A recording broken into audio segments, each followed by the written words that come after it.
Republic of Panama وسطی امریکہ میں واقع ہے، جس کا دارالحکومت پینما سٹی ہے، جس کی کل آبادی 40 لاکھ پر مشتمل ہے۔ پینما کے مغرب میں کوسٹاریکا اور جنوب مشرق میں کولمبیا واقع ہے۔ 1930 میں پینما کولمبیا سے آزاد ہو کر ایک خود مختار ریاست بن گیا تھا۔ یہ ایک بہت زیادہ سرسبز ملک ہے، اس میں بہت زیادہ درخت ہیں اور کچھ جگہوں پر اور چھوٹے پہاڑ ہیں، جبکہ بہت ساری جگہوں پر بڑے اور خنک پہاڑ بھی موجود ہیں۔ آج ہم بات کرنے والے ہیں پینما نہر کی۔ اس نہر کو بنانے میں بہت سارے ملکوں نے اپنا قیمتی وقت ضائع کیا اور بہت ساری جانوں کا ضیاع بھی کیا۔ اس کو بنانے میں کروڑوں ڈالر ضائع کیے گئے، اس وجہ سے اس کو دنیا کے 7 عجائبات میں شامل کیا جاتا ہے۔ اور آج ہم آپ کو اس کے کام کرنے کے طریقے کو بھی بتائیں گے اور اس کے بننے کے طریقے کو بھی بتائیں گے۔ جغرافیائی طور پر پینما سٹی کو اس لیے بھی اہمیت حاصل ہے کہ اس کے ایک جانب بحر اوقیانوس اور دوسری جانب بحر الکاہل موجود ہے۔ یہاں آپ کو یہ بھی بتاتا چلوں کہ بحر الکاہل دنیا کا سب سے بڑا اور گہرا سمندر ہے، کیونکہ یہ مشرق سے مغرب تک بے شمار ممالک کو چھوتا ہوا گزرتا ہے۔ پینما وسطی امریکہ کی دوسری بڑی معیشت ہے، کیونکہ اس کی معیشت کا دارومدار اس کی پینما نہر پر کی آمدن سے ہے۔ یہاں پر پینما نہر کی کو ایک بار استعمال کرنے والے بحری بیڑے کو 2 لاکھ امریکی ڈالر ایک بار ادا کرنا پڑتے ہیں اس نہر کو استعمال کرنے کے لیے۔ اس لیے اس منفرد آبی گزرگاہ کو طلسماتی گزرگاہ بھی کہا جاتا ہے۔ اکثر لوگ یہ بات سوچتے ہیں کہ کون سی ایسی بات ہے اس میں کہ American society of civil engineers نے اسے دنیا کے 7 عجائبات میں سے ایک قرار دیا ہے۔ اس کا جواب تلاش کرنے کے لیے ہمیں اس کے تکنیکی پہلوؤں اور جغرافیائی ملے وقوع کا بھی جائزہ لینا ہوگا۔ جب ہم دنیا کے نقشے پر نظر ڈالتے ہیں تو ہمیں 2 بڑے سمندروں بحر اوقیانوس اور بحر الکاہل کے درمیان میں شمالی امریکہ اور جنوبی امریکہ کے 2 بڑے براعظم نظر آتے ہیں، اور ان دونوں کے درمیان میں خشکی کا ایک بہت بڑا بل کھاتا ٹکڑا بھی نظر آتا ہے، جو شمال سے جنوب کی جانب بتدریج پتلا ہوتا جاتا ہے اور میکسیکو سے شروع ہو کر پاناما پر ختم ہو جاتا ہے اور جنوبی امریکہ سے مل جاتا ہے۔ اس براعظم میں بحر الکاہل اور بحر اوقیانوس میں بتدریج فاصلہ کم ہوتا چلا جاتا ہے، اور پاناما میں ایک مقام پر ان دونوں سمندروں کے درمیان فاصلہ صرف 50 میل رہ جاتا ہے۔ 20ویں صدی سے پہلے اگر کوئی بحری جہاز امریکہ کے مشرق سے مغرب کے کسی ملک میں جانا چاہتا تو اسے اس چھوٹے سے خشکی کے حصے کو پار کرنے کے لیے پورے جنوبی امریکہ کا چکر لگا کر تقریباً 10,000 میل کا فاصلہ لگ بھگ 1 ماہ میں طے کرنا پڑتا تھا۔ جن لوگوں کو مغرب سے مشرق کی طرف سفر کرنا پڑتے تھے، ان کے دل میں خیال آیا کہ اگر اس خشکی کے چھوٹے سے حصے کو جہاز رانی کے قابل پانی میں تبدیل کر دیا جائے تو ہمیں براہ راست بحر اوقیانوس سے بحر الکاہل میں داخل ہونے کا شارٹ کٹ مل جائے گا، اور اس زمانے میں پینما کولمبیا کے زیر اثر تھا۔ پینما نہر کی تعمیر کا قصہ لگ بھگ 140 برس پہلے شروع ہوا۔ اتنے بڑے منصوبے پر کام کرنا پینما جیسی چھوٹی اور محدود وسائل والی ریاست کے لیے ممکن نہیں تھا۔ اس وقت ہسپانیہ کی سلطنت عروج پر تھی، اس کا آبادکاری اور ترقی میں ڈنکا بجتا تھا، اس لیے اس نے یہاں آ کر نہر کھودنے کا ارادہ کیا، لیکن کچھ ہی عرصے کے بعد ان کی عدم دلچسپی کی وجہ سے ان کو یہ منصوبہ بند کرنا پڑا اور منصوبے پر زیادہ کام نہ ہو سکا اور ہسپانوی حکومت کو اپنے دعوے سے دستبردار ہونا پڑا۔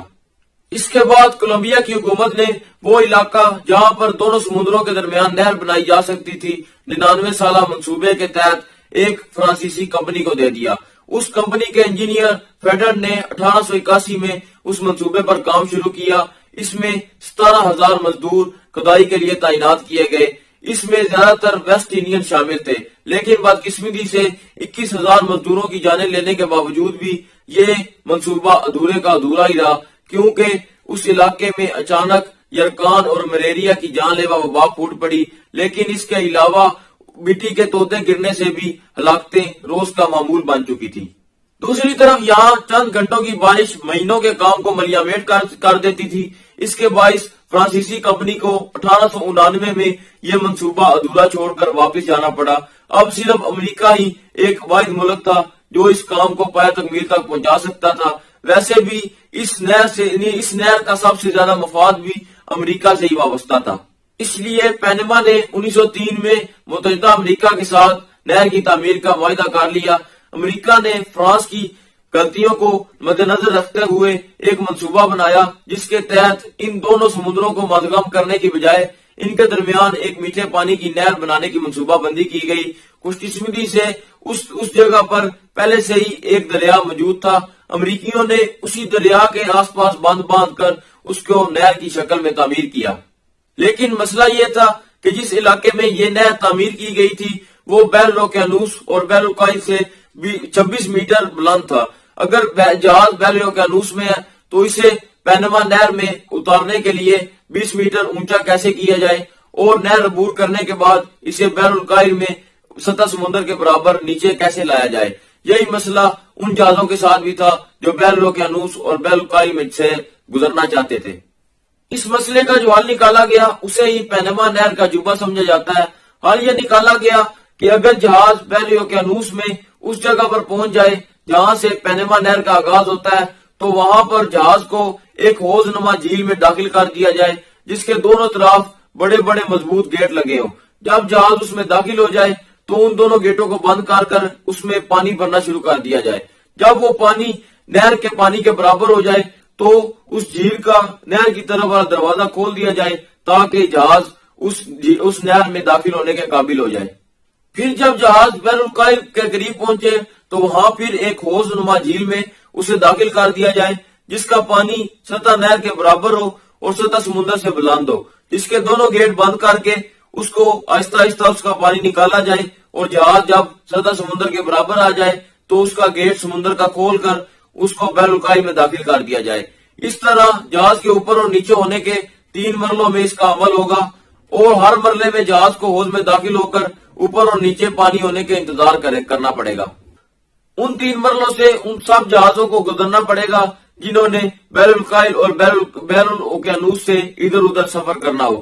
امریکہ کی شب و روز محنت نے رنگ دکھایا اور انجینئرنگ کی تاریخ کے اس لازوال منصوبے نے نہ صرف اس وقت کی دنیا کو حیرت زدہ کر دیا بلکہ آج بھی لوگ متحدہ امریکہ کے اس لازوال شاہکار پر اسے خراج تحسین پیش کرتے ہیں۔ اس نہر کے ذریعے سے 50 میل کا فاصلہ محض 22 گھنٹوں میں طے کر لیا جاتا ہے، جبکہ پہلے صرف سمندر تک پہنچنے کے لیے 1 ماہ کا عرصہ لگ جاتا تھا۔